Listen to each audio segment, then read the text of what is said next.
Perfect. I think we are now on record. So firstly, thanks Richard for joining. As I say, I mentioned this part of Sequence Financial, where we are an accounting and finance recruitment specialist. We thought it'd be really useful to connect with people like yourselves, founders, leaders, and professionals, where they can share their insights and advice. And so I think firstly, it'd be useful just to get into a little bit about your background, if you don't mind. Yeah, sure. How far back do you want to go? Because I know that we just spoke before about the PWC part of stuff. Yeah, I think let's actually start from you making that decision. So maybe like university, what you did at university, and then making your thought process behind applying at PWC, and then what happened from there. Yeah, so at uni, crikey, it was about 20 years ago. I studied economics, business and French. Fairly standard degree course, like a year abroad, a year living in France, part of like the Erasmus scheme. Thoroughly good 4 years. The best year was probably almost certain the third year, like studying in France, getting away. Then left uni, joined the PWC grad route in like 2007. I'm sure we'll talk about that in a bit more detail, but I figured that wasn't really for me. Despite like loads of protests from parents and friends, were just like super surprised. Why did you join like at the time the #1 Times top 100 company and then leave? And then became a teacher straight after that. My dad's like retired teacher, so it felt like a natural progression to go into teaching. And then again, I figured out that wasn't really for me either. I thought, wow, I've had this route already in just the space of 2 or 3 years, PwC teaching, and I thought, I'll just set up my own business. So age 25, 26, just jump straight in and set up my own business, tutoring kids online and in face-to-face. Did that for quite a long time, probably a lot longer than I anticipated. I think I found it quite hard to get out of it, so I was enjoying it. It's also really well paid. And then alongside that, then set up the home group. So yeah, quite an interesting journey so far. Okay, sure. I'll probably delve into a couple of questions there, but do you mind just telling me for a little bit more about what the home group does? What you offer? So we're like, I think in summer, we're like a tiny Pimlico Plumbers. So we're like a maintenance company. We're super reactive. If somebody's boiler goes or toilet leaks or the electrics fail, then we'll go out, normally like an hour or two's notice, and just go out there and fix the problem. So we've got like engineers, about 8 at the moment, at the time of this recording, 8 engineers on the ground, looking to double the team as quick as we can, just because we've had so much growth in the last year or so. So we've got like guys literally driving around London. As soon as we've got a job that comes in, they go to it. Okay. No, I'm sure we'll get into a little bit more now. Maybe if I rewind a bit. So at universities, I think it's quite obvious why someone would join PwC, because I think especially at the time, and even now, it's a great company to be with, very sought after, very hard to get in. But I think being in that scheme in the midst of it, what was your thought process around wanting to leave? Because I'm sure there would have been, being quite young, I presume, I don't know, 22, 23 or so, and then a lot of people would have been in your ear, surely, perhaps with a lot more experience, a lot older, thinking, what are you doing? Like, surely you want to finish a scheme here, will be so good for your CV, and having the conviction to leave. So what was your thought process around that? How did you come to that decision? It was a tricky one. So I ended up being part qualified, so did the majority of those exams to become part qualified. And then I just thought, it isn't for me. I just really wasn't enjoying it at all. So I think like when I was being honest with myself, I realized that being an auditor, just being in the basement of a company in the Channel Islands was really, really dull. And I think I had people in my ear saying, just stick it out for 3 years, just stick it out, then you become qualified accountant, you can end up doing something completely different. But yeah, my reaction was just like, I really hated it. It was really, really dull. So nobody could persuade me to stick it out. It's interesting though. Like, what's your perspective on? I was thinking about this. Like, a lot of people say, like, stick things out, don't quit, be resilient, which is an important quality. How do you differentiate between when is the time to stay resilient and when is the time to quit? Like, how do you come to that? Have you got any advice on that? It's a good question, isn't it? Do you think our perspective on that changes the older we get? Because I think when we're younger with no responsibilities, no kids, no mortgage, no bills, it's probably easy to make like a more of a knee-jerk reaction or a quicker reaction. I think I've always I've always, and I think I tell my kids this, I've always done what I want to do. And I think I look back at my parents doing jobs where they clearly didn't enjoy it, and they were working 2-3 jobs at the same time to make ends meet, to give us the opportunity to do, I guess, what we wanted later on in life. But I think that work ethic was unbelievable, but they didn't necessarily always do what they wanted to do, and they just stuck it out because they were expected to, or they had bills to pay. So I think my approach to work has just been a bit different. If I don't enjoy it, I've got like a 5-year goal or a 10-year goal, and I've got targets that I aim towards. But if there's something in there that doesn't tick the box, then I'll reflect on it and think about it. And we maybe talk more about like this double loop learning or triple loop learning that we apply in our business. If something really isn't right, then you really shouldn't do it. I think in your gut feeling, if you know that, then I think that's the feeling I had, just it wasn't working out. Yeah, sure. Okay. So what would you say then, that almost if you're not enjoying it, it's not worth it? Is that your view on life, would you say? What do you say on that one? I feel like I think things through a lot. I think like I wouldn't just do something or stop doing something because it didn't feel right. And it needs to be a bit more than that. But I feel like I maybe sometimes overthink things, and perhaps sometimes I should stop doing things sooner than what I do things. Yeah, I don't know, like my perspective on it. Like I don't know, since I hit 30, I've definitely, I know it's weird, but I think about death a lot more. Like I don't, it might sound like a weird way of thinking of it, but I feel like life, it's really made me think life is very short. Through my 20s, I kind of always felt that our life is kind of nearly forever. And even if you're maybe not enjoying things okay, but I thought, hang on a second, like this is really short here, but I'm going to be like 50 before I know it. I know people that have died before that. And so I do think it's important to enjoy the journey. Like I was, in the sense of the journey is a lot longer than the destination. So even if you reach a goal, if you haven't enjoyed that journey, I don't think it is worth it. But I always have conflicts with this because I feel no matter whatever you do, there are always going to be parts of it that you don't enjoy. So sometimes I think, is there a chance where you could be getting a little bit too greedy, where I should be enjoying every moment of this? But there's always going to be mundane bits. There's always going to be things that you don't like in anything you do. So I think coming to like quite an objective decision can be a bit difficult sometimes. I don't know if that makes sense. But... There's two things that I follow, which is probably like quite closely linked to that. There's this thing called the priority matrix, where you have like a quadrant of 4 different things that you prioritize effectively, and one of them is there's 4 spaces that you're in, and one of them you don't want to be in all the time, which is the urgent, critical things. That's stuff like you run out of toilet roller, you run out of like toothpaste. If you're constantly running on a treadmill and you've got those urgent things that are critical that you need now, so petrol in your car, or you haven't got enough money to pay your bills at the end of the month, those become urgent, critical, you need to focus your time on. So those are like the things that I always try to avoid doing. And you can plan, and the idea is you plan for those things. So you make sure you've got enough milk in the fridge. And you can apply it to a work situation. You make sure that you've got enough battery in a laptop if you're going out, or things like that. And they're super tedious. They become really, really important if you haven't thought through them. So if you spend loads of your time in that quadrant, you're just on a treadmill running and running and running, and you'll get to the journey, but you'll be super, super bumpy, and you may not even get to where you want to get to because you're just burning all of your 8 hours of a day in that quadrant. And then you've got the longer term planning stuff, which is not important. Sorry, it's important, but it's not super urgent, time critical. And you can download the app, the Priority Matrix, and you can like put tasks. The idea is it's not like a to-do list. It's like a priority list. And then your longer term planning stuff will go into the important but not urgent. And those are the things that that I spend. I do like a vision board every year, and that's my like important stuff, but it's not urgent, time critical. Those things that you want to achieve and you want to get, and they might be superficial. It might be like you want to buy a nice sports car, or it might be you want to buy a 3-bed flat. But those are the things you aspire to get, and you put those there. And then the idea is you join the dots. You then break it down and work back. So how do I do that? What are the tasks or steps I need to do to get those important things? But try to reduce the amount of time you spend in the quadrant of the urgent and critical.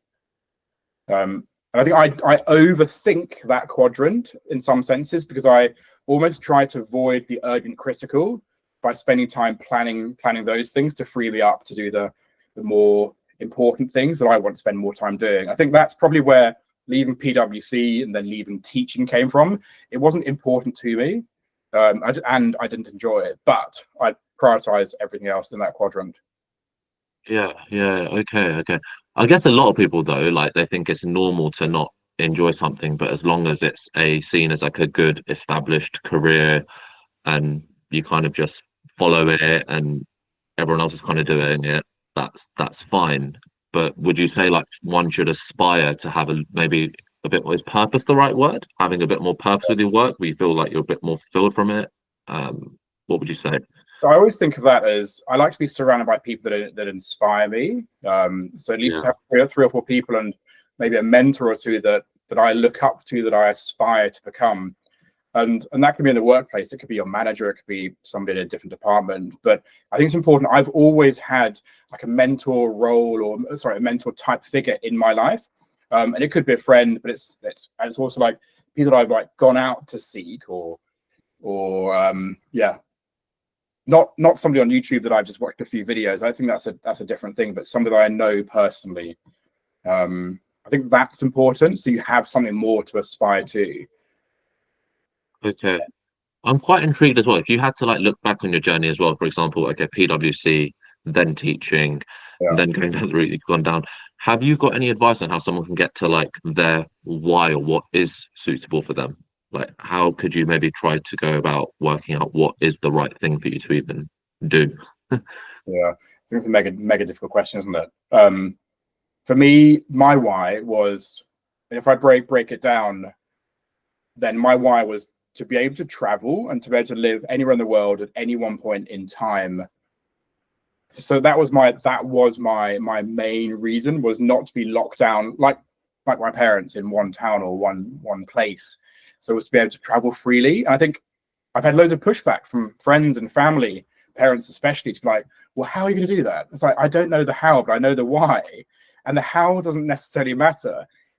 I think being a little bit fearless, or just accepting that you don't always need to know how you're going to do it. And I think my company started off as we were just electricians. We were just doing this tiny thing for like landlords. And now it's like, okay, now we do everything. Okay, fine. Well, we didn't plan for that, but that was a natural progression. So I think you don't need to know how you're going to do it. But I think, as you said, the why is really important. So my why is just being able to travel freely all around the world, and to build a business and to help, to grow a business, and to help people out, I guess, in that sense. Yeah. I don't know, like I heard this on, have you heard of Stephen Bartlett's podcast, Diary of a CEO? Yeah. He said that, like, to be honest, to do a business, I don't know if you agree with this, there needs to be an element of delusion there. Like he kind of said that, because when you're starting it and you say, for example, that there's going to be people around thinking, well, yeah, everyone would love to do that. I'd love to have that ability to be able to, come on, that's not realistic. That's not doable. Like, and did you kind of feel that you were getting that kind of feedback, and did it kind of give you a bit of kind of doubt? How did you manage to have still conviction to go on that journey? Because surely there would have been doubt as well. That would you actually get to that goal? I think almost like beyond that, even more like laughter and like surprise. Why would you want to become an electrician when? Yeah, I wanted to go into that too, because I presume you're from quite an academic kind of background, PwC, and then surely people, I don't know if like class is the right word, but a bit of a norm of, okay, like surely like a city job, even if it's not accounting, maybe like a lawyer, something like that. But to go down completely this kind of field, you would have had feedback and had to have a lot of conviction. I'd love to get into your mindset at that time. It's interesting, isn't it? I think there's like a huge amount of stigma associated with tradies, like guys that are driving around licenses, and some of it's justified, right? I mean, yeah, absolutely. But I think, and this is, I always give the same answer. I think the business obviously goes out to do plumbing and electrics and handyman and gas and maintenance and all of that. But actually, on the face of it, that's really important, because that's the service that we deliver.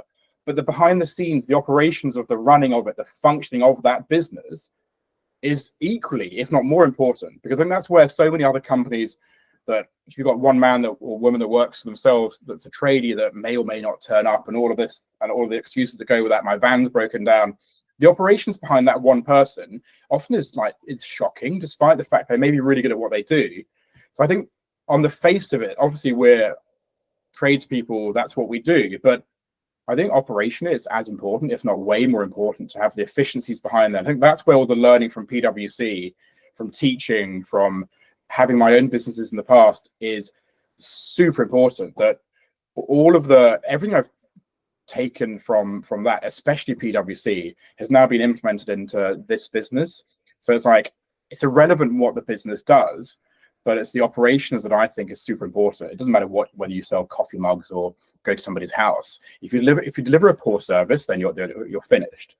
And I think, as obviously having the right people on the ground is really important, but the operations is critical to that business. And I think cash flow is like one of probably the most important too. But just delivering a good service isn't good enough. Why though? Like, so when you were doing a tutoring business, you would have had options then. So at that point, you probably realized you were quite an entrepreneurial person. And I presume if you knew your why was, you'd want to be at any point in time in the world. I know now we're in a bit more of a COVID generation where people, even through jobs, are being remote. But at that point in time, surely the only route to do it was through self-employment.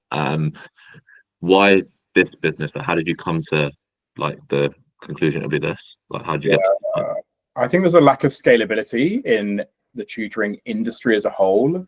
I think I tried to scale it. I tried to scale revision course companies. I tried to scale out the agency part of things, but I think I still think there's a lack of scalability in that industry. I gave that a really good shot. I realized that that I could run any business I wanted to, and what was really important was scalability and growth. I think that lacked it in the tutoring industry. I still think it's like quite unprofessionally run, and there's a few companies that are trying to do it, but even they lack the scalability because it's so dependent on the one-on-one relationships you have with the person turning up to your house. Makes a lot of sense. Maybe like I'm not doing this right order, but you mentioned something about double loop learning that you implement in your business. Do you mind just like talking me through what that is? Yeah, so that's something I wrote about at uni when I went back to become a teacher. I wrote my master's thesis on feedback and learning. So the idea is that if you make a mistake, you don't beat yourself up over it, but you learn. The idea is you learn from it. So if you make a mistake, you think about what happens. You keep on asking yourself, why did that happen? What can I do to learn from it? And then you keep on going around this like circle. You ask two questions: what was the issue, and why did it happen? And then you document it and say, how do I prevent it from happening again? And then so that's double loop learning, and I think that's quite limited in a sense because there's not enough reflection that goes into that. So I then added like another loop, which is I call like triple loop learning. And then the idea behind that is you review every 3 or 4 months the feedback that you've had from your failings as such, or your learning, as I prefer to call them. And the idea is you just keep on reviewing that. So you're obviously going to make mistakes in business or in life. So the idea is the double loop learning is you learn from it, you document it, and then the third part, the triple loop learning, is you review it every so often. You just go back and go, have I implemented a strategy to make sure that doesn't happen over and over again? Because I think we're obviously all going to make mistakes. You might make them a second time. But if you start to make the third mistake again, then it means you haven't been reflective enough. So the idea behind double and triple loop learning is you reflect and you think about what's happened and you attempt to learn from that. Interesting. We use that internally a lot in my business as well, because one of the metrics that we have internally is first time fixing, which means that we don't want to go to a job twice, because if we go to a job twice, you end up like frustrating a customer, and internally it costs you more to go back with communication and time spent. So every time something goes wrong, we document it, share that amongst the team, and then we have like quarterly or every 2 month reviews where we go, what's the feedback, what are the failings been, and then how to improve from that, and then we share that across the other 7 or 8 guys on the ground as well. I'll be quite intrigued to actually get into that a bit more in terms of how do you go about getting buy-in from that? Just being from like a corporate kind of background, I know when it comes to feedback, it's quite funny. You might be in an appraisal with a line manager and they can say 10 amazing things about you. Yeah. And they just say, but this one thing is just there for you to work on. And it's quite normal to walk out of that meeting not feeling great, thinking, oh no, I'm not doing this right. And you've ignored the 10 great things that have been said about you. So how do you, because I think a lot of people are scared about this self-reflection and feedback just because they don't want to beat themselves down too much. I'm not Yeah. doing this. How do you get comfortable with almost that self-critique? Have you got any advice? And getting the buy-in from your staff as well. I think so.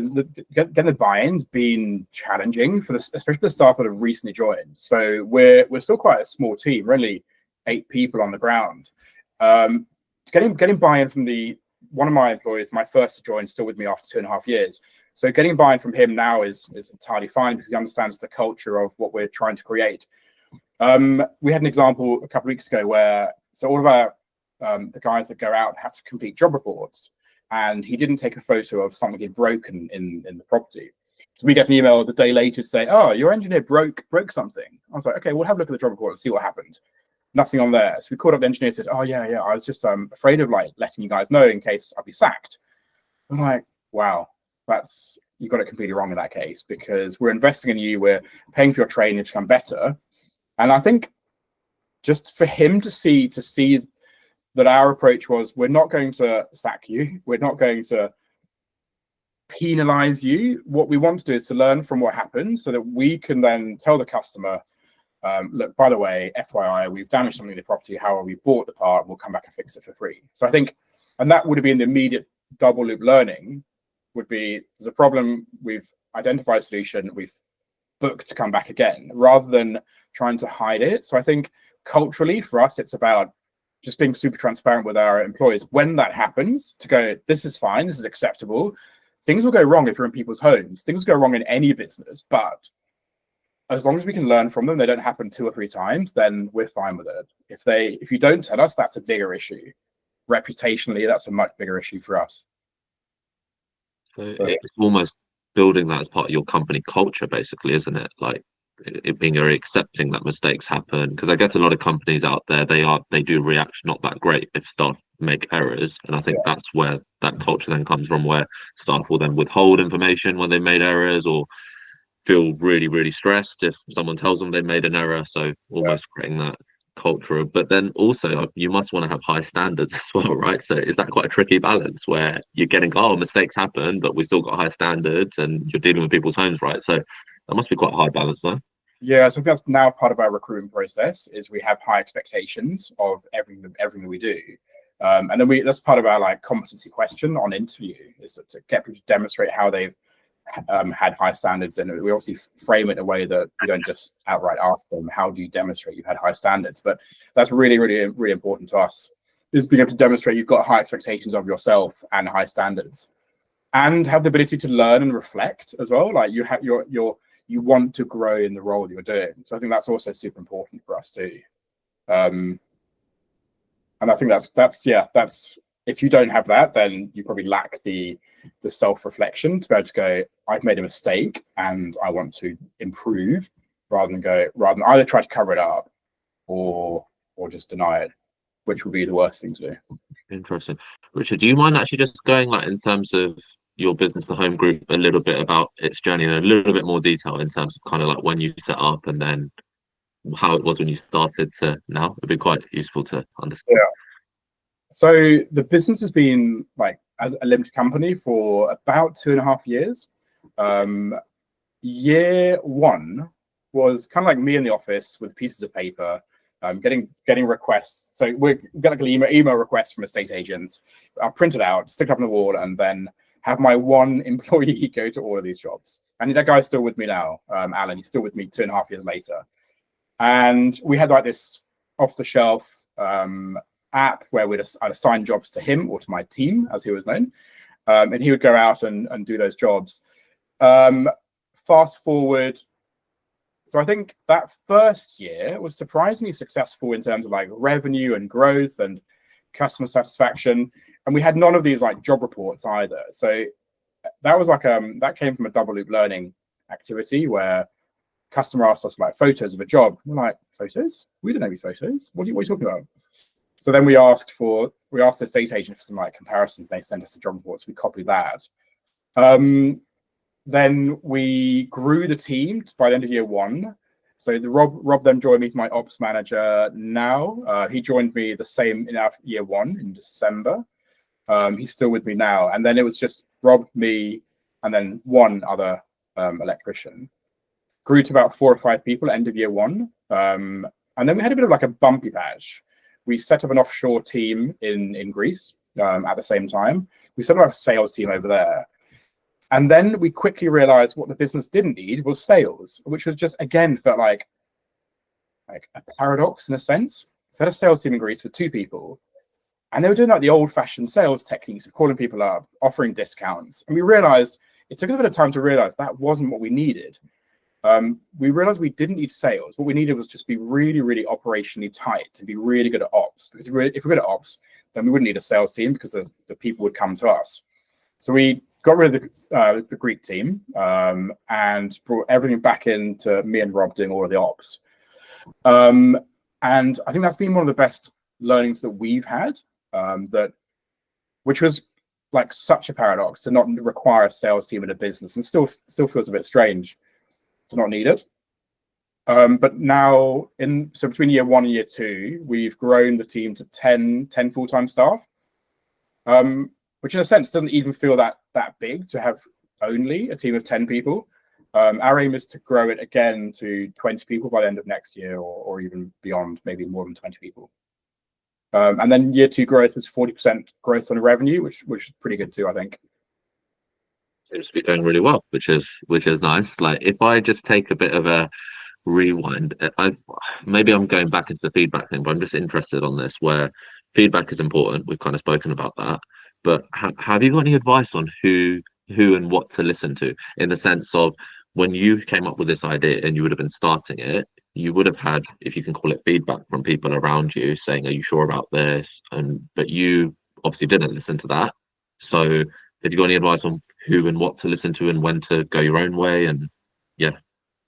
I'm not sure about you, but I think I get feedback from random events or random occurrences, and it could be completely unrelated to what it is that I'm even thinking about or doing. So it might be that I go for a coffee to my local coffee shop, and I take some feedback from their processes, and it could be something completely tiny as, I don't know, pricing on the wall, and I just think, okay, that pricing on the walls means they're being transparent with their pricing, and they're overtly displaying it to say to the customers that this is how much we charge. And then I might take that and go, okay, we need to be more transparent with our pricing and have fixed pricing. So I think it could be a completely random event. I think maybe that's one of the challenges of working for yourself, that you're always switched on, in a sense. I'm always looking for inspiration from whatever it is that I'm doing at any one moment in time. I think for me, just being super open to learning experiences from, and I think it can also be quite exhausting if you're always switched on or always looking for ways to improve. But I think so, it's not just people that you should get those experiences from or the learning from, but yeah, your day-to-day experiences. I think on top of that, YouTube is also a brilliant resource. You mentioned one already earlier. I think I think that's so helpful. If we're looking at implementing like a new SaaS solution, then I'll look at reviews on YouTube of those. And that didn't exist 15 years ago either. I think that's massively helpful to anybody thinking about starting up now as well. Yeah, I don't know, like, my view on it would be, I don't know if you agree with this, I think you have to be quite careful with who you're taking feedback from, because I know, like, for example, I worked in finance for close to 10 years now. When I'd go about setting up this business, now accountants stereotypically can be quite risk averse. So you'll get all of this dialogue about, are you sure about that? It's quite saturated. It's really competitive. And I think that dialogue maybe is even coming from a good place. Maybe those people care, but the truth is they haven't done what you're trying to do. So are they the best people placed to be even giving you advice on the thing you're setting out to do? And I've kind of definitely come to the kind of conclusion that rather than having lots and lots of different feedback chains, the key is like just making sure you have the right ones, even if they're less, but you've got to have the right ones, because it can actually do more harm than good. Because if you start to really internalize a lot of that, for example, if you would have taken some of the feedback you had when you set this out, you might not have even gone on the journey if you would have taken all of it and acted on it, right? So it can be quite dangerous as well. I think feedback's always seen as a really good thing, but it can be quite dangerous too, in my opinion. Where do you go, or who you listen to when it comes to that? Yeah, I have a couple of mentors, I'd say, that I like to talk to. within the industry. One, to be fair, within actually recruitment specifically, and one outside of it, but just like a business kind of mentor. And then I'll be completely honest, I listen to a lot of podcasts. So I kind of have come to the view, even if it's someone I don't personally know, it doesn't matter per se. So yeah, I don't know if you have a similar kind of thing or. Yeah, I agree. I think it's when I set up my tutoring agency, age 25, like 15 odd years ago, YouTube wasn't really a thing then, and influencers definitely weren't a thing then, and SaaS off-the-shelf packages weren't a thing then. I flew to India to set up my like SEO team, whereas like all of these things that you think of are answerable immediately within a few minutes by looking at a couple of YouTube videos. So I think it's really, really powerful. I've got, I just said like the Diary of the CEO podcasts, a couple of like YouTubes that I follow. I think maybe just to kick things off in your mind as well, because like you don't need to like worship what they say, but if they can give like a concrete perspective on an idea that you might have that's backed up and quantifiable, then I think it's 100% the right thing to do. And yeah, YouTube is a great resource. Yeah, 100%. Have you had like maybe I'm like doing this in the wrong kind of order. I want to get more into like more about the business and what you've learned from there. But have you got a perspective on, I guess, like failure in the sense of how perhaps overthinking failure can inhibit people? Because I definitely feel as I've gone on this journey of a business, things go wrong all the time and things happen. And I think when you're in a job, things going wrong is a little bit more not as frequent, in my opinion anyway. If I'm doing a role, maybe things aren't, if I'm working for a client or doing something specifically accounting wise, it's less likely for something to go wrong. But in business, it's kind of just part of the process and getting really comfortable with that. And I think once you get more comfortable with that, you'll be more comfortable to express yourself. And once you're more comfortable to express yourself, probably things are going to go better, and just not taking it as seriously. I just articulated that in the right way, but you know what I mean? You're maybe not taking the journey as seriously. You're just kind of seeing it as like a real life game. That's kind of thing that's been going through my mind at the moment. How do you, before I answer that, how do you deal with that? How do you deal with failure or uncertainty? Ooh, like I think I'll be honest, I've got a lot of personal development to do. So for me personally, I kind of am quite a self-critical person, and I always thought that was a good quality. So I thought, like, if I'm being self-critical, that means I know all of my gaps. If I know my gaps, I think all is ambitious, but a lot of my gaps, if I know them, then I can work on them. So whenever I'm setting out to do anything, I'm always feeling like, you didn't do that, next time you do this. You didn't do that, you need to do this. But I kind of worked out, to be honest, quite early on doing a business that for me didn't feel sustainable, because I now, even if I'm having a success, I'm converting it into a failure, because I kind of get a little bit greedy. It's like, okay, I've got target where I want to do this. Even if I've exceeded it, I'm like, but if you would have done this, you could have also got this. Oh, you're so silly, you forgot to do that. And I'm actually, in a funny way, lowering my expectations, seeing and trying to, I think, convert it all into a game, like where it is just part of the fun. Failing is just as beautiful as success. That's kind of, so it's a lot of mindset kind of work for me around that, where it is fun. If you were succeeding all the time, it wouldn't be fun. I like that. I think lowering expectations is probably a really good start. I probably have too high expectations of myself, maybe then too low expectations of others around me. For me, one of the challenges, like, it's been a bumpy second year, it's been a bumpy first year.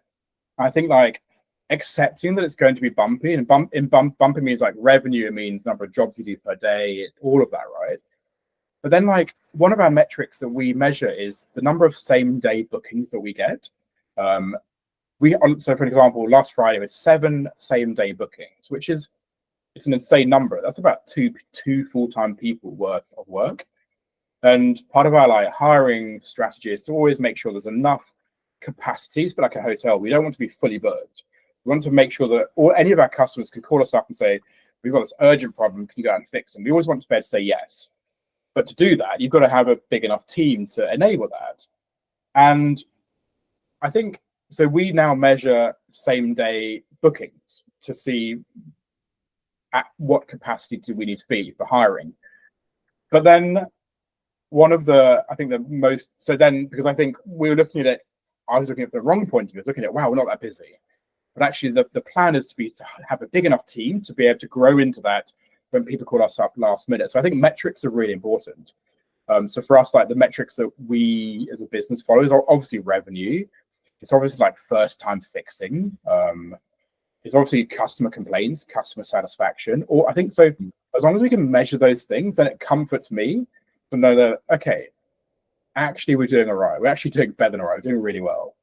So I think being able to measure stuff for me just keeps me like grounded, or like keeps me like more sane as well. See, I guess you have quite like a rational method of doing it, where you set realistic kind of metrics that you want to hit, and as long as you're hitting those, you're comfortable. Like, and but what if you don't hit them? How do you process that? Like, I think then you can apply like the double loop or the triple loop learning and try to understand what happened. So we've had obviously jobs that have overrun recently, and that would be your why. So then the learning is, do we want to even do those types of bigger jobs, or should we just stick to what we're really good at doing, which is like the urgent stuff? So that was one of our learnings was we had 3 jobs concurrently that were really big and they all overran. So we're like, okay, fine. They overran, wasn't great from a business point of view, but the learning is eventually let's not do those bigger jobs yet. So I think as long as you're rational with your thinking and don't get like overwhelmed with it and just go through the learning, what happened, why did it happen, rather than avoiding it. So I think diving into the problem and just trying to figure it out is better than just like running away and hiding about it. So I think that's, for me, that's super important. But hard work, right? Because you've got to go, what's happened? Why has this not gone to plan? Before you even start thinking about it, you've got to be like super honest with yourself and then communicate that internally and also to your customers as well. Like, this didn't go to plan. We'll fix it, but this is what happened. I think that has helped us like retain clients as well because they appreciate that. yeah, absolutely. I'm obviously a lot more new into the entrepreneurial game than you, but in terms of that lowering expectation, I've been thinking about that a lot. But then I'm always conscious of like trying to get that right level of expectation, because I'm always fearful that if I lower it, am I going to lower my performance? Because things like anxiety and stuff are not, I don't think, are not sustainable. So I've tried to work on reducing that. But at the same time, in process of anxiety, I've sometimes put the greatest form of performance as well.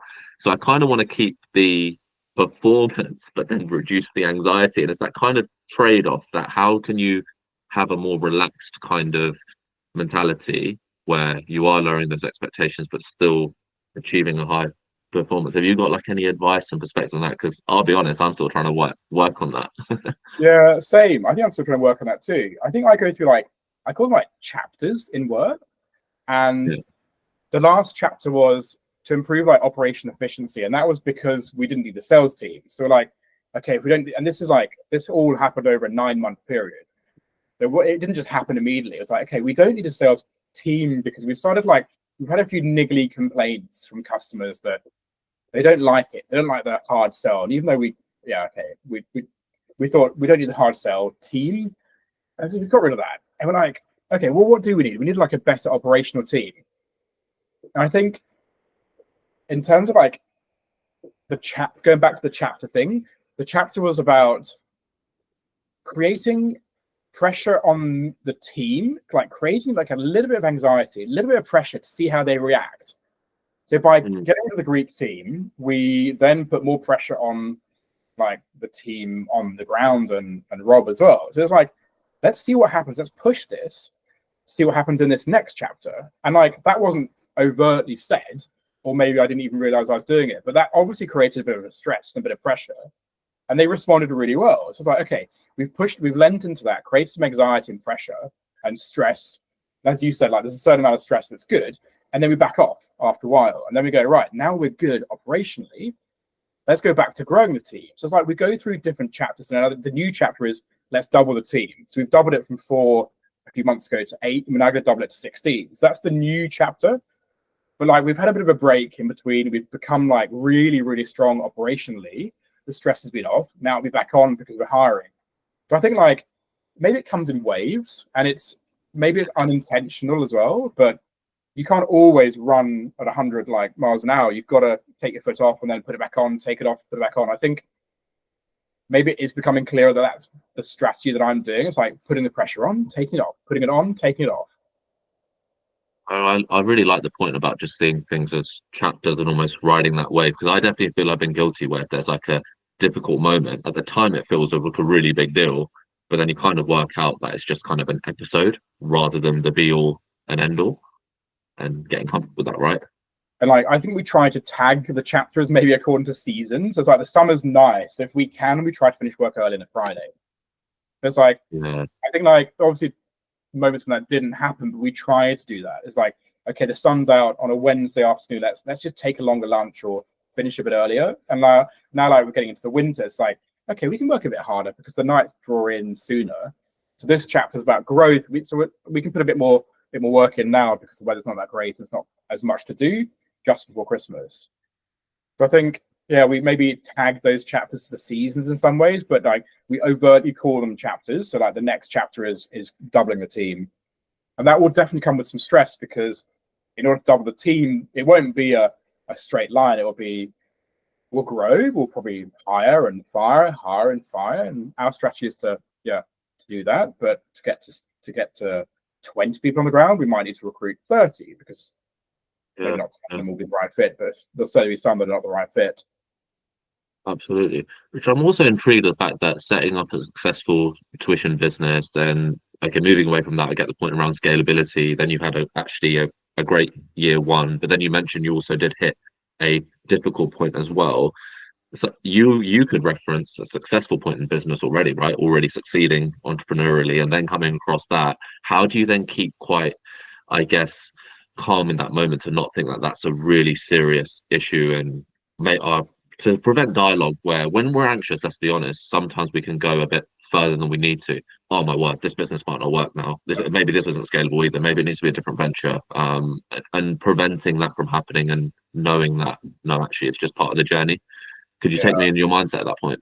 Yeah, and like I've had all those thoughts as well. I think it's important to recognize them and to like note them down and to talk about them. So I think like talk to friends, talk to your wife, talk to your family about it, and be open about it. Because I think as soon as you start to talk about anything, work or otherwise, like it's always so much easier to like. It feels like you just let a huge weight off your shoulders by talking about something. And I've always valued like therapy or counseling or having somebody to talk to about just. I think the Americans do it so well, right? Everyone has a shrink. I think like we in the UK always have like a stigma attached to that. I think it's super important to be open as men, like to be. I think we're obviously better at that than ever before. But like my parents' generation would just like lock down all of their feelings.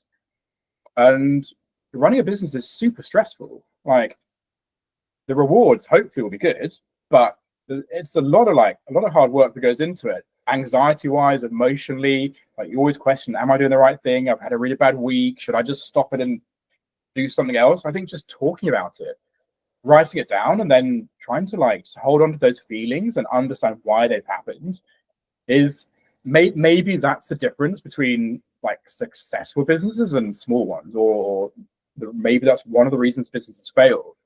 Maybe it is the emotional side of stuff. Maybe it's we don't talk about it enough. And I think I've learned to become really good at like talking to like the wife, like friends about stuff and being open about it.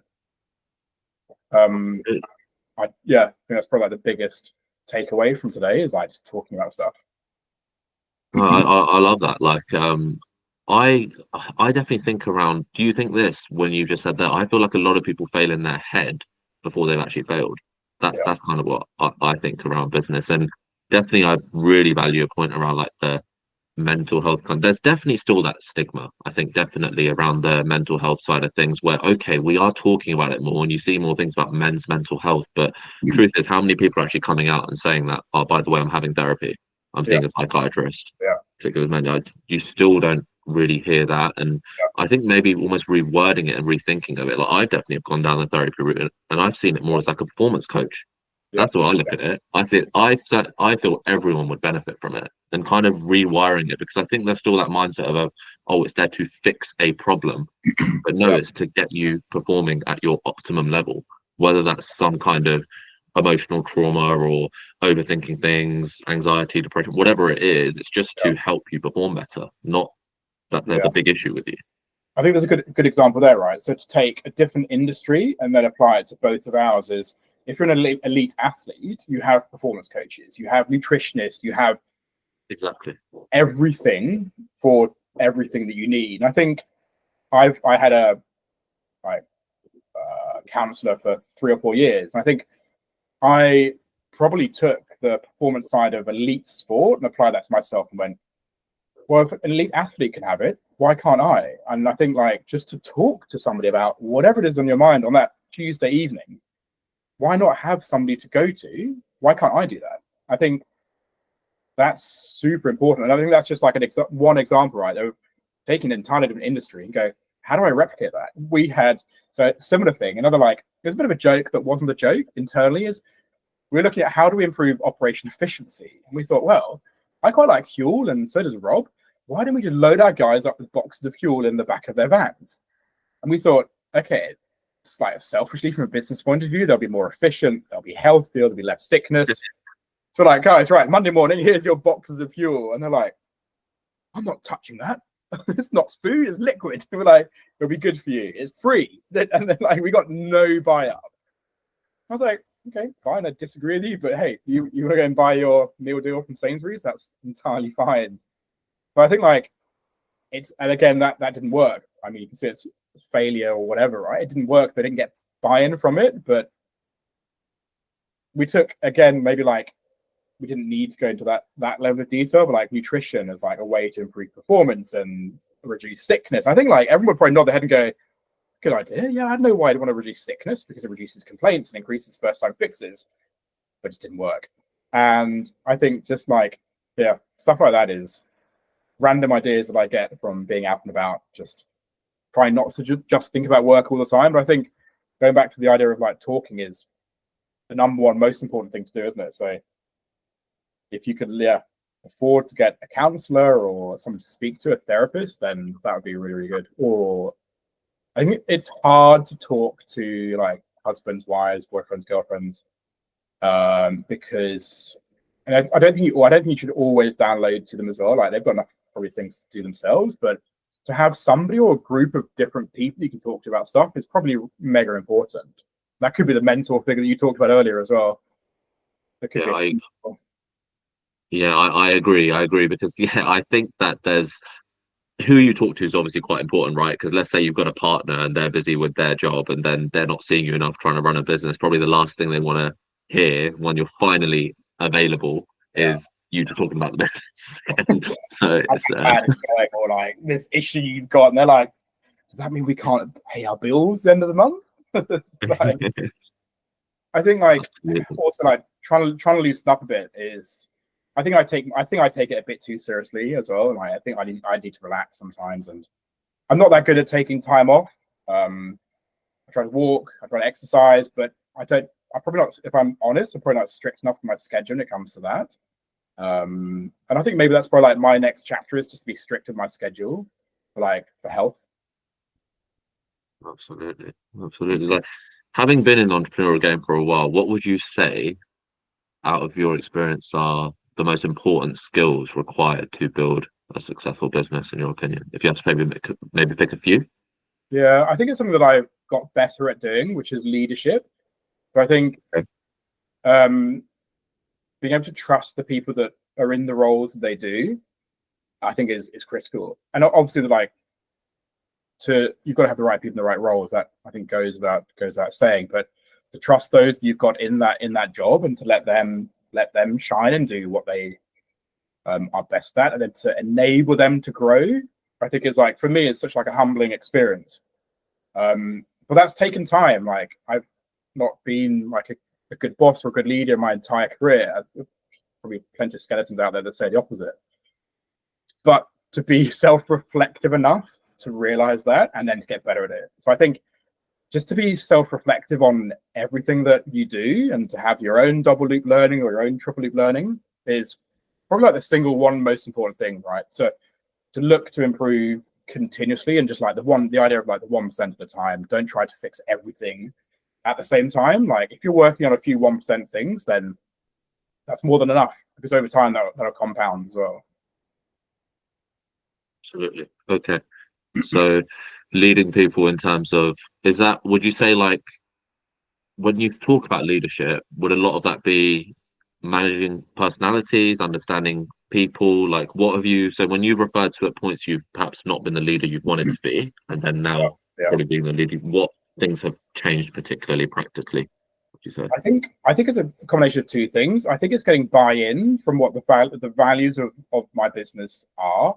And those values have taken a couple of years to create, because I think if you try to like create your values on day one, you won't have an idea about what they are. But I think to recruit based on the values that the company has, and then to get buy-in from your staff as well. And I think one of those one of the best ways to do that is to see people fail in what they're doing, and then to go to them, look, this doesn't really matter in the scheme of things. This is one job that hasn't gone badly, but if you apply the double or the triple loop learning, then as long as you get better, that's one of our values, is to outgrow the role that you do. As long as you get better and demonstrate that, then we're happy. If you can't do that, then you're in the wrong company.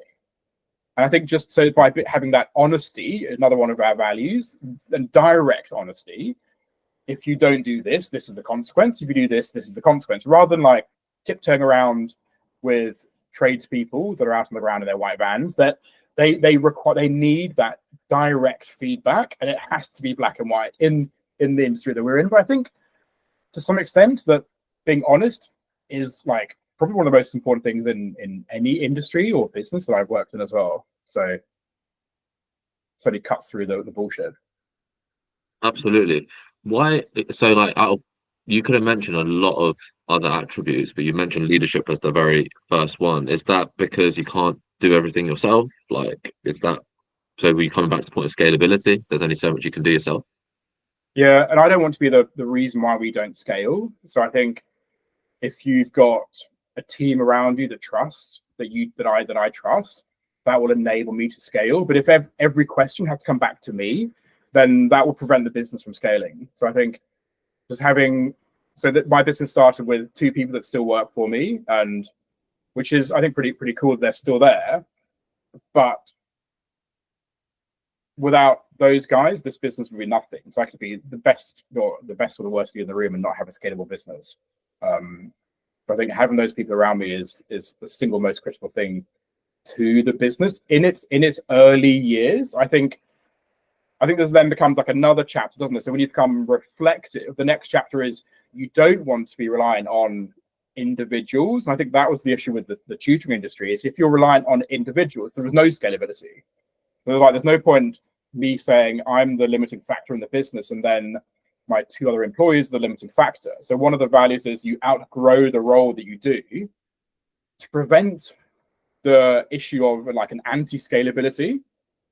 And the way that we do that is we create systems and processes and ideally automations around the current job roles that people do to enable them to outgrow the role, which means that ideally that job role becomes automated or somebody replaces you, so then you can go and do something else. I think this idea came from Brighton Football Club. I was reading an article about them, and there was an article that said they're one of the most successful football clubs in the UK because for every position, and it's everything from the kit man to the manager, they always know who's going to replace that person. They always have at least one hire ready to walk into that role. So if that kit man leaves, they know who's going to come in to replace that person. And it might be internal, it might be external. And they've built an entire business around that. So the managers are locked in on contracts. So if the manager gets replaced, they get bought out. And they do the same for their players as well. They obviously have a really good academy. I think it's really interesting how you can take like an entirely different industry of a football club I don't support, but I think it's fascinating when you take that. And their idea was we're a small football club in the Premier League, but we're one of the smaller teams in the division. So how do we create a profitable business on a low budget? And they've over exceeded their expectations in that sense. Okay, so is it almost like planning for positions rather than planning for specific individuals? Is that kind of what you're saying? Yeah, exactly. So like if I look at my team at the moment, we're looking to grow the operational team So the natural step would be to take Rob, who's currently in that position, and put him into the new position, and then for him to outgrow that role. So either we automate his role, or we replace it by having somebody slightly more junior that joins to then take over his role. And that's directly linked to the outgrow your role as a company value. I think that's taken 2 years to get to that point. Interesting. So what would you say? So you mentioned that you've had 2 key people though, and you said that the business would be nothing without them. You would have had to develop certain qualities to keep people, right? At the end of the day, right? How do you entice people to want to work with you and for you? What sort of leadership skills have you sort of learned, would you say? So I think one of the most important things is just to listen to what they need, and they're entirely different life paths, right? So it's for me to be able to listen, to be understanding about what they need for now, but also into the future. So retention, we openly talk about. We want to retain good talent. So how do you retain good talent for the next 1, 2, and 3 years? And then we build effectively a contract and a benefit schedule around how do we retain good talent. And they'll be different for those 2 people. They'll have different needs that they want, but it's effectively from a cost position, the cost is effectively the same, but their needs are slightly different. So I think I figured that out quite early on. In order to grow this business, retention is critical. And we don't want to retain everybody, we just want to retain good talent. So some of the previous team we didn't want to retain, so we didn't need to have that conversation with them. But the ones that we know want to be on the path of our growth, I sit down with them regularly and just ask them what it is that they need in the next 6 months to 12 months. What are their goals? And almost get them to do their own vision board as well. Really cool. I can see why you mentioned this out of all the things you could have mentioned, because I don't know if you've seen it where, let's say solopreneurs. I've definitely seen some solopreneurs who are so good at planning, negotiation, sales, marketing. They're so good at all the dimensions you need to run a successful business. But when it comes to that people side, they're perhaps not the most people-oriented people, and they struggle with that scaling. They'll hire someone, and then the person you've hired can kind of maybe eventually see maybe perhaps you haven't got their best interest for their career, their development, etc. Then they'll just, if they're good, they'll just go somewhere else, and they keep struggling with that hamster wheel, right? So even if you're good at all the other aspects of a business, if you haven't got those people kind of skills, you probably will struggle to scale, right? Yeah, and I think I probably learned that as well. That's not something that just comes to you naturally. I wouldn't say that I'm the best people person by any stretch. I think ask the 10 or so people that don't work for me anymore. I'm sure they might give a different answer, but I think that's something that as long as you reflect on it and improve, and maybe apply the double or triple loop learning for every experience that you have. If you can make a mental note of it or write it down, as long as you get better, that's all that you can do. And don't put a huge amount of pressure on yourself. If you've made a mistake, if we've hired 2 of the wrong people in the last couple of months. Okay, well, we're also growing. We're trying to grow the business quite quickly. We're going to hire the wrong people. As long as you take on some feedback and try not to repeat that same mistake again. And if you do, it doesn't matter. If you do it a 3rd time and a 4th time, then maybe your hiring strategy isn't correct. But try to learn from it. I think, that's all you can do without applying. Otherwise, you're just going to end up putting all the pressure on yourself. And there's Elon Musk that gave a good. Go on, go for it. About to say something. That's right. No, I was listening. Elon Musk gave a good quote, and he said, running a business is a bit like eating glass. You don't want to do it, but as the CEO or founder, it feels like you've got to spend 80% of your time doing the things you don't want to do, rather than doing the stuff you do want to do. And I think I deal with customer complaints, firing staff. I deal with all the bad things. I think it's really hard to get dragged down with all the bad things and then not see the metrics, the good things you're doing. Because of course nobody wants to do the bad things. It's in a small business, the founder probably ends up having to do all the bad things. Absolutely. But I'm quite intrigued though, like in the sense of I don't know if you agree with this. I think to run a business, you do need to have an element of single-mindedness. So we kind of spoke about a bit before, where, for example, you might have whispers and advice from people that perhaps not Yeah. might not be helpful, ignoring that having conviction.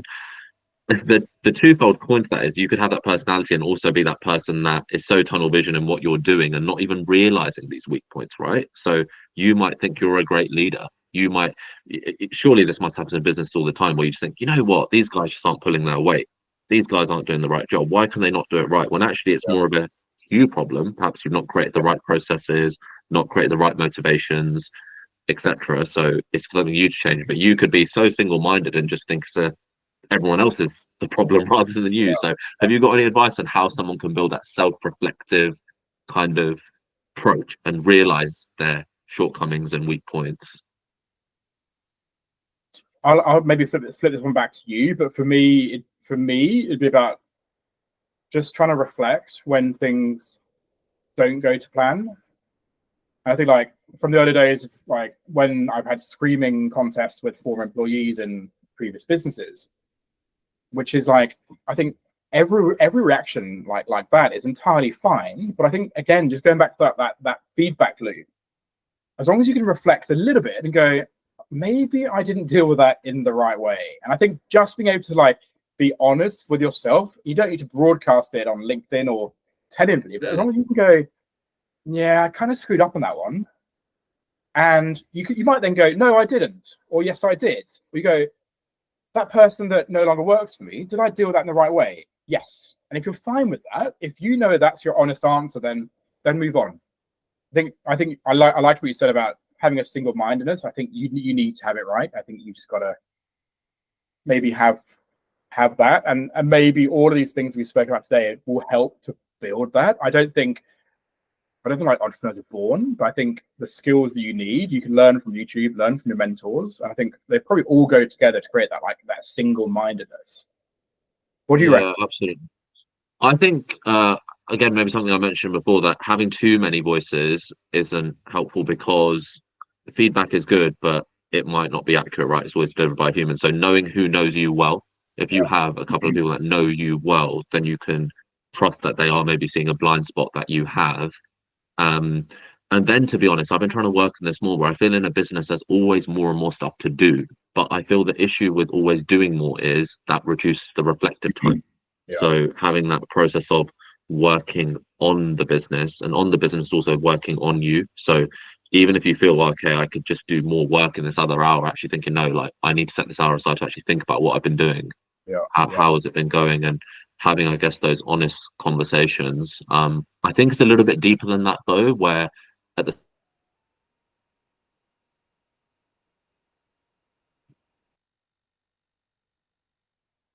kind of what you've said, where you have a culture where you get so comfortable with failure, you get so comfortable with it that it doesn't sting so much. It shouldn't sting so much. It should actually be seen as an opportunity rather than a problem. And I think once you flip that mindset around, it gets a lot easier to have that self-reflection, because I think if you beat yourself down too much, it's not going to be sustainable. I think the priority matrix is actually really useful when it comes to that, because it like enables you to prioritize what you're doing. I find, and this came from COVID, I find there's a whole load of YouTube channels on study music. So if I'm trying to do like deep work, I got this from a YouTuber, and if I'm trying to do deep work, I'll just stick on some study music, and I'll then set a timer, which is not like, there's another YouTube video where you can just like click a button and it sets a timer for 30 minutes. And then in that 30 minutes, you just put everything onto like do not disturb. You do your deep work. I think you really need that. Like for this call now, obviously like put everything into silent, and all those distractions are gone. I think that I probably don't do enough. I should probably just put some silent music on, put my headphones in, and turn like a 30-minute counter on.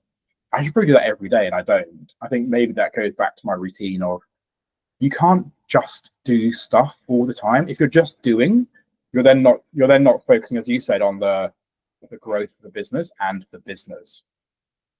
But Absolutely. you don't beat yourself up over it, right? Yeah. Like I definitely struggle with that though, where there's always ad hoc things coming in, right? Though, so a lot of the things you mentioned are really good, where like they're like kind of good processes to kind of follow. But I definitely have been guilty where I feel I'll build a process, but then I end up breaking my own process because I get too tunnel vision and ad hoc things, which to be honest, I probably could just leave a little bit, but there's that urgency to still get to it and finding that right balance of okay, when do I need to break the process and when do I still follow it, which potentially will just come a bit more with experience. Yeah, or maybe that process needs to be changed a little bit. So if it's happening like routinely, maybe the Yeah. process needs to be adapted. I think that's also like another thing, isn't it? That if you've got a process, it doesn't need to be a rigid process. You should be able to adapt it and learn from it and like apply the triple loop learning. If you review it, you go, that process is pretty strong, but how do I make it better? So we one of the things that one of my friends who works in IT, he said they had this mnemonic where they do exactly that. They'll create a process, they standardize, automate, and then they optimize stuff. Sorry, they standardize, optimize, and then automate. But there's no point in doing the automation of a process until you standardize it and then optimized it. So if you've got something that's routine that you do over and over again, you standardize it, you then make it better, and then you look to automate it. So like in that first two bits between the standardization, the automation, the standardization, the optimization, you've got to be allowed to change the process. Once you've done that and you know the process is good, you can then automate it. And it might be semi-automated, but the idea is you don't spend loads of time and effort and money automating a process that you don't know is good. Really interesting. What else would you say, Richard, in terms of like mindset, like any stuff that, because I know before we sort of started the call, you kind of mentioned that you've learned some things as well, even more recently, even despite being on an entrepreneurial kind of journey for a while and Yeah. succeeded in business already. Is there what particular real key things do you feel you've learned in business recently? I'm not sure if it's relevant, but one of the things that we do is, and we just like randomly started it. We're completely open and transparent with all of our employees about the revenue that the business generates. So for each job, they know how much the business earns revenue wise, and then obviously quite quickly we said revenue doesn't equal profit. Like they're two different things. That was like a bit of a test into should I? And now I think maybe then the next thing is, do we let customers know what the revenue of the business is, or do we like? There's a couple of YouTubers that do that. They'll openly say what their revenue is for the year or for that month. I think that just goes back to being like transparent and trying to get like buy-in from people to enable them to be comfortable making a mistake. I think that might be where it might have been. I'm not entirely sure, but might be where it came from. Interesting. That kind of goes to your point. That's almost like a leadership technique, right? Because you said like leadership being an important skill that's a form of leadership, isn't it? Right? Yeah. Transparency, I guess. Feels like it. Yeah. Absolutely. One of the things I've probably learned quite recently is like cash flow. You always hear like these sayings or expressions that cash flow is really important. It generally is really important to any business. And then like just being on top of that, I think as we've scaled the business, that's become one of our biggest hurdles, or possibly one of the things that will slow us down as well is cash flow. But again, that might be a mindset. So if I apply my own double loop learning or triple loop learning, maybe that's just my own mindset of me holding myself back. Do you feel like, having observed other entrepreneurs and self-reflecting as well, there's any particular traits and qualities mindset-wise that are super important to running a business successfully and sustainably? Or anything in particular? Probably more than one, isn't there? But single-mindedness perhaps might be a good one. I think there might be a formula for that. Is all of these like buzzwords are pretty useless. But I think if you apply a few of the things that we've spoken about today, right? So being able to talk to people about things, using dedicated time to when you could focus on your business, having the priority matrix, looking to standardize and automate processes. Perhaps all of those create the single-mindedness. Because I think if you, and I obviously do, I believe in the business and I believe in the direction of where we're going. I know and I accept it's going to be bumpy. But I genuinely know that what I'm doing is A, it's fun, and B, we're doing a good thing. So for all of that, we should then be rewarded for doing that, for working really hard, for delivering a good service. I think all of that I'm super comfortable with. I think like all of those things added together create like this maybe single-mindedness. I know that we're going the right way, and it won't be a straight line. It'll be a few bends along the way, but just keep going. Absolutely, absolutely. And like, if I just take you like to the moment where things get tough, Yeah. do you have like a rational kind of formula that you kind of apply in your mind, how you process a failure, let's say, in terms of how you react to it, and don't get too overburdened by it. Don't see it as too big a deal, where you then just think, okay, so what's the solution, rather than seeing it as too big an issue. Like, I'm just the reason I want to get into that. Maybe if someone could maybe apply that to themselves in terms of a process that they can follow, if they feel something's gone wrong, to not get too overthinking it too much and getting too lost in it. I think for me, it's fine for me to like to scream and go, just like to be really, really frustrated, right? And maybe depending on how big it is, to be frustrated for a day or 2 days, but you've got to get over it. I think the way to get over it is to go for a walk and just go like, why did that happen? What was the cause of it? And just keep asking yourself, why? And then you might land at a point where it wasn't me, it was the other person, or it was a process that I had no control over. And just to go document it and move on. And I think you've got to either learn from it or move on, because you can't, as a founder, you can't carry all of those things and then also run a business. It's just too much. So I think just accept it, learn from it, and either bin it or use it as an opportunity to get better. So I think that use it as an opportunity to get better quickly so that it doesn't overtake everything else. And there must be dozens of examples where we've failed, but we've used it as an opportunity to get better.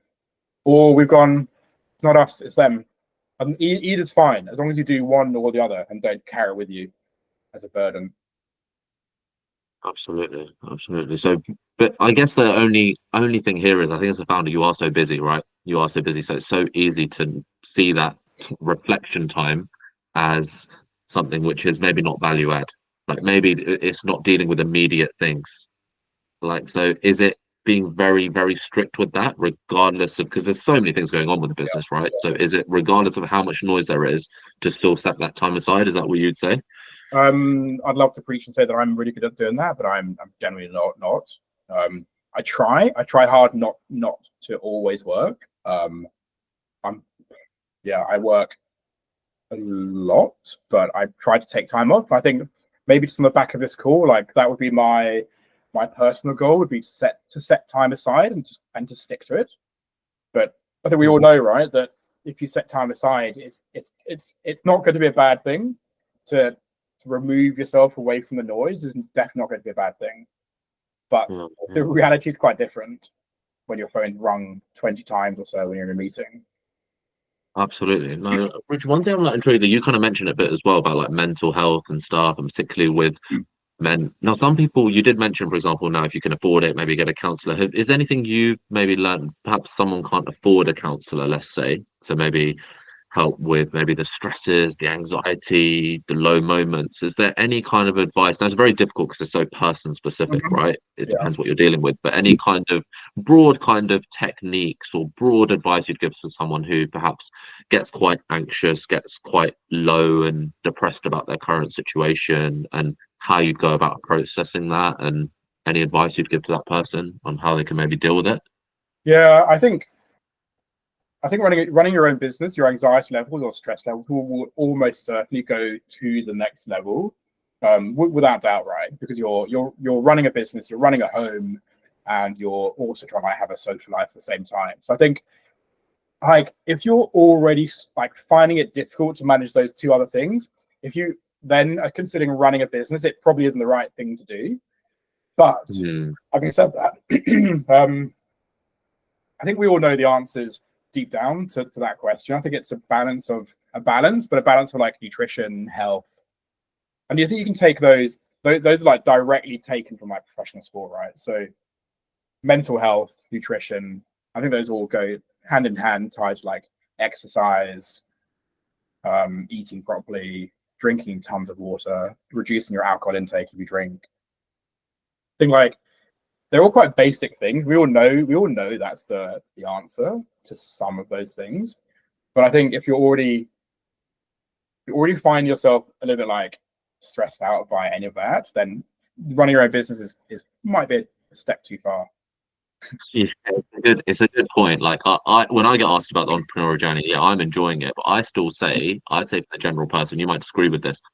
I'd say a 9 to 5 is better if I'm going to be really broad brush in general about it. Because Yeah. I think the things that come with doing it are things that, because I think a lot of social media is great. Things like YouTube we've spoken about is great, but it does show just a lot of the upsides Yeah. of our freedom, the autonomy, and all those things. They do exist, but Yeah. there's a lot that happens behind the scenes where you could be on a holiday with your family and now something urgent has come up, and rather than just being that's my annual leave, you might be dealing with that, and those weekends might not be weekends, always being switched on. So it's and you can still be like an entrepreneur. I think they're called like intrapreneur. You can still be like an intrapreneur if you work for somebody else. You can still have your own investments outside of work. You still do other things outside of work. And maybe that's the stepping point. But rather than just like quitting a 9 to 5 and then going, I'm gonna work for myself, like doing two things alongside the other. Probably like the soft landing into doing it. Yeah, absolutely. And did you have any advice as well on like building a brand? I'd like to like kind of go into that as well when you're kind of scaling a business. Have you got any perspectives on that? So I'd say that's the chapter we're in at the moment. It's like how do we build that brand? I think I probably don't know the answer to that at the moment. I think one of the things that we're trialing to do is to look at how we retain customers, and retaining customers is based on the customer journey. And obviously that starts with getting good feedback and getting good reviews. So I think that's the process we're looking at the moment. How do you retain customers? And the natural step is you build in like some sort of like billing model or retainer into that.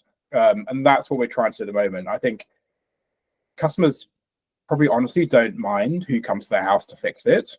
They just want it fixed. So I think that one of the honest answers that we've had is they don't mind who we are. That's irrelevant. But if the person will come to the house to fix it without any aggravation, that's the single most important thing to them. So as a business, how do we become like front of mind? I think that's where we're looking around the billing, the retention. It's not just about email marketing. It's not just about SMS marketing. It's about being front of mind when something goes wrong. Because there's plenty of plumbers, there's plenty of electricians in London. I think all they care about is who's going to turn up to their house first. And if we can lock that in from a billing point of view, then I think that would help us build the brand awareness as such. Yeah. It's really interesting. Sorry, yeah, no, I love you spoken about that, because I think a lot of people might answer that question when they might talk about like really nice marketing campaign and stuff, but you've actually spoken about almost like proving it that what you are doing is your brand, right? Yeah. How you are interacting with your customers, that is your brand, and that's how you build the word of mouth, which is I appreciate taking a lot of your time. One thing I did want to actually ask you about is, I know you mentioned leadership. Have you learned anything about recruiting people? Any advice for people that are looking to actually hire people? What sort of qualities they should look for? Has that kind of evolved for you, where now if you're going, let's be honest, in an interview, you've got such a finite time to make quite a big decision who you're bringing into your business.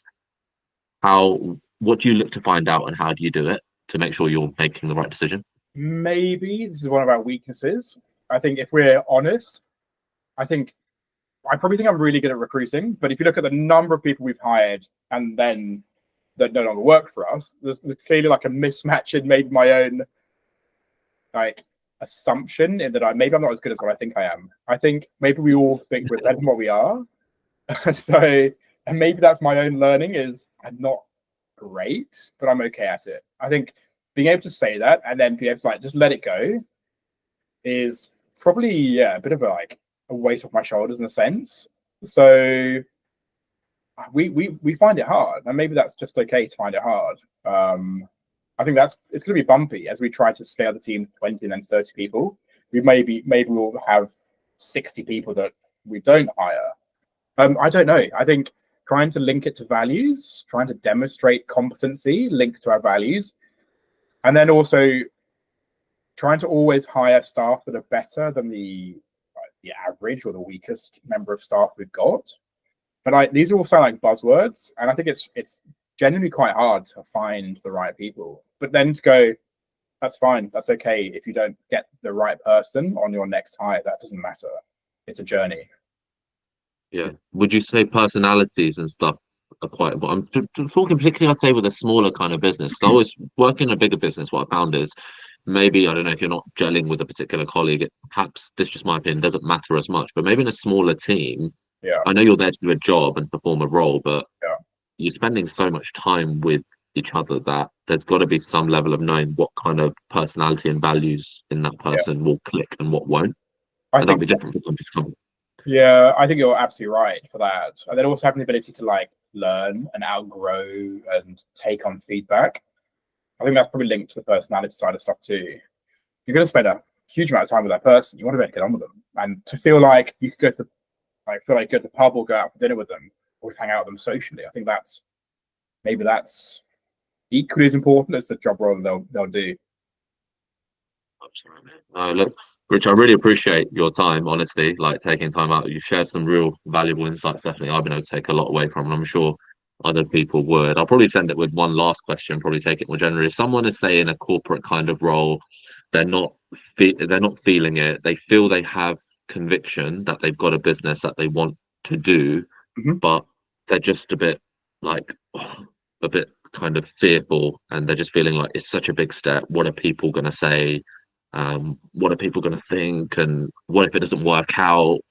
What would you say to that person who does believe in their idea, but they're just struggling? Because let's be honest, most people don't act on ideas, right? Even if they're well thought out. That's the sad reality of life. I realize that people have so many plans, but they don't actually do it. But what would you say to that person who's in a good corporate role, but they just feeling a bit too fearful to take that step? I think like the first thing is like, maybe we go back to that double loop learning, triple loop learning. It's okay to have those feelings. It's probably a good thing, because it's if you've got those feelings, you're probably asking yourself the right questions. I think like you and I probably got that single-mindedness, and that was like almost like a formula of what is single-mindedness. I think if you add up all of those things, provided you can measure the metrics, then just do it if it makes sense to do it. But maybe making that first step is the hardest thing if you haven't got those metrics to do that. But trying to find time at weekends or after work when you can just like maybe lead into it and just do something else around it, or do some. I started an MBA not long ago, and the reason I did it was because I didn't have enough people around me that were like mentor type figures. And one of the best things about that MBA was that it was very process driven. It asks lots of like provoking questions, and none of these questions were like groundbreaking, but it's like very like process driven. It's like, what's the why? Find out the why. Keep on asking yourself the why. I think for me that was really, really useful, just to find a model or a process and just try to like take out the emotion and to go through it in that way. Yeah.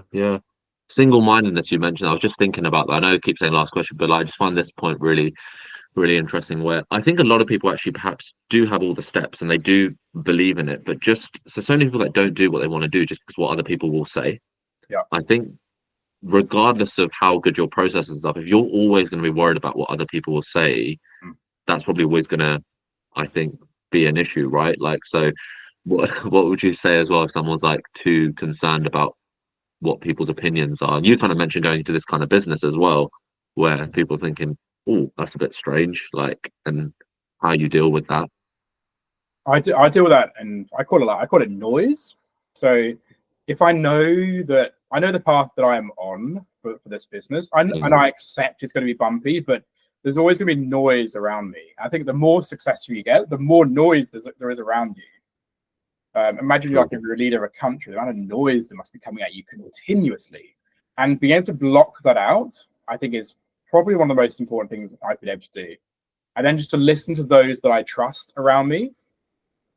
I think just blocking out 99% of the noise that comes my way. And that might be a phone call that comes in and I just reject it. It's noise. and just keep on going. I think, yeah, that's probably been to avoid that noise.